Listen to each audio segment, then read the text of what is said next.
It's sad to see that people have to take to the streets to say that Black Lives Matter.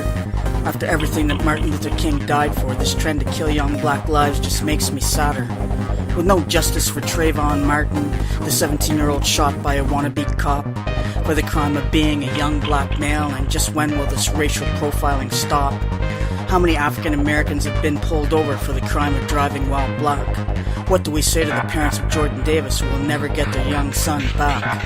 And Canada hasn't got a better reputation. We'll kill a black man and ask questions later, where the cops kill a black man with a mental illness and then claim they're not a hater. White men with guns who automatically assume that if you're a black male you're up to no good, who believe they have the right to shoot innocent people if they find them in their neighborhood, and then claim self-defense or the right to stand their ground with no reason or no evidence, as if this is just a normal reaction to a people who don't deserve any benevolence. Jordan Davis lost his life because he liked listening to rap music with the volume turned up high. Michael Dunn shot him when he refused to turn it down, but was that a reason for anyone to die? He unloaded 10 shots into the car where 4 young black men were seated. Many of the shots hit Jordan Davis, so in the end his life was defeated. 2 17-year-old boys ended up murdered in 2 totally separate incidences. The fact that they were black males makes it clear it wasn't about coincidences. Over 80% of those stopped in New York stop and frisk policy turn out to be black males. And if you ask me, that's a police policy that only ensures that their justice system fails.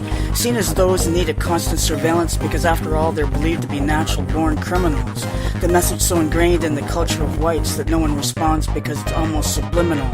A black therapist for an autistic man does everything to ensure he follows a safe response to a police intervention. He lies flat on the ground with his arms raised up, hoping to achieve a violent prevention. He calls out to the police explaining that his autistic client is holding a toy truck and that neither of them are armed. But before the incident is over, he's been shot in the leg, so much for trying to ensure that no one was harmed. The black therapist asks the police officer who shot him why he had chosen to pull the trigger.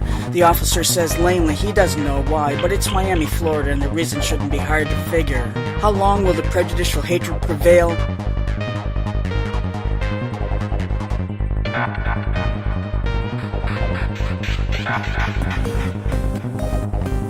When will Martin Luther's dream ever come true? When will we see each other as the same and finally alter our prejudicial point of view? When will the ghost of the slavers finally cut the chains of its ugly discrimination? When will the world we're living in recognize we're all human beings of one nation? I watched history unfold itself through the long journey of the civil rights movement. I watched as its leaders put their lives on the line in the hope of creating some improvement. My attention was riveted to the United States while I hoped for a change in the air. I investigated the history of prejudice and the centuries of behaviors that were unfair. And none of it made sense to me because I saw people who were just like me. Except for the color of her skin, there was nothing at all different that I could see. And what was so important about the color of her skin? Was it any more important than the color of her eyes? As far as I could see for myself, it seemed to be really about the color of her lies. And I had been on the receiving end of discrimination because I had grown up poor.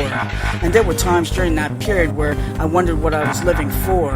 I was often kicked out of stores and I was confronted and questioned by the police. I began to feel like I was trapped in a nightmare and all I was looking for was some release.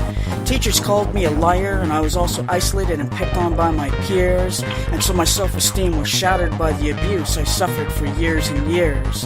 And the only people I could identify with were people to the south that were being discriminated against. Because they were fighting back courageously and they had a dignity that I could sense. They taught me about true justice and having the determination to just keep going. They understood the justice of equality and they taught me knowledge isn't the same as knowing. And I learned equality from some of the best of them, like Malcolm X and Martin Luther King. And the strength their message infused in me helped me to lessen the discriminator's sting. And maybe there's something I haven't said to you because my skin is white while theirs is black. And I would just as easily change it to their color and I would never change it back. I'd rather be part of a group of people who have fought for the right to be free than wear the skin color of the oppressor, so that's all anyone can ever see. No one has to tell me Black Lives Matter because that truth lives within my soul.